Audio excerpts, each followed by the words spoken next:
കരാറുകാർ ശമ്പള കുടിശ്ശിക നൽകണമെന്ന് പറയുമ്പോൾ മാത്രം സാമ്പത്തിക ഞെരുക്കം പറയുകയും അല്ലാത്തപ്പോൾ ദൂർത്ത് കാണിക്കുകയും ചെയ്യുന്ന ധനമന്ത്രി കെ.എം. മാണി രാജിവെക്കണമെന്ന് കേരള ഗവൺമെന്റ് കോൺട്രാക്ടേഴ്സ് അസോസിയേഷൻ സംസ്ഥാന പ്രസിഡന്റ് വർഗീസ് കണ്ണമ്പള്ളി വിവിധ ആവശ്യങ്ങൾ ഉന്നയിച്ച് Kerala government contractors association Alappuzha കളക്ടറേറ്റിലേക്ക് നടത്തിയ മാർച്ചും ധർണയും ഉദ്ഘാടനം ചെയ്ത് സംസാരിക്കുകയായിരുന്നു അദ്ദേഹം. അങ്ങ് രാജിവെച്ചു പോകുന്നതാണ് ഈ കേരളത്തോട് ചെയ്യാവുന്ന ഏറ്റവും വലിയ കാര്യമെന്ന് പറയാനായിട്ട് നമ്മൾ തുടങ്ങിയിരിക്കുകയാണ്. കേരളത്തിന്റെ സാമ്പത്തിക സ്ഥിതിയെക്കുറിച്ചുള്ള ഒരു ധവളപത്രം ഗവൺമെന്റ് പുറപ്പെടുവിക്കട്ടെ. എന്നാൽ ഇവിടുത്തെ മേഖലയിലെ പ്രശ്നം എന്താണ്? കരാറുകാരുടെ കുടിശ്ശിക വരുമ്പോൾ മാത്രം, കരാറുകാരുടെ ബില്ലുകൾ കൊടുക്കേണ്ട ഘട്ടം വരുമ്പോൾ മാത്രം സാമ്പത്തിക ഞെരുക്കം വരികയും ബാക്കി എല്ലാ മേഖലകളിലും ദൂർത്തടിച്ച് പണം ചെലവഴിക്കുകയും ചെയ്യുന്ന സ്ഥിതിവിശേഷമാണ് നമ്മുടെ സംസ്ഥാനത്ത് കാണുന്നത്. നിങ്ങൾക്കറിയാം, കഴിഞ്ഞ ജൂൺ മാസത്തിൽ എന്താണ് സംഭവിച്ചത്? കേരളത്തിൽ ഏറ്റവും കൂടുതൽ മഴയുണ്ടായി, റോഡുകൾ തകർന്നു.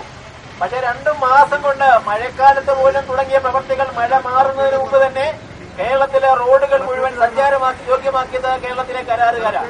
പല കരാറുകളും വൻകിട ലോബികൾക്ക് സർക്കാർ ഇപ്പോൾ തീരെഴുതി നൽകുകയാണെന്ന് പറഞ്ഞ കണ്ണമ്പള്ളി ചെറുകിട ഇടത്തരം കരാറുകാരുടെ ശാക്തീകരണത്തിന് അവസരമൊരുക്കുന്നതിനായി ടെൻഡർ നയം നടപ്പിലാക്കണമെന്നും ആവശ്യപ്പെട്ടു.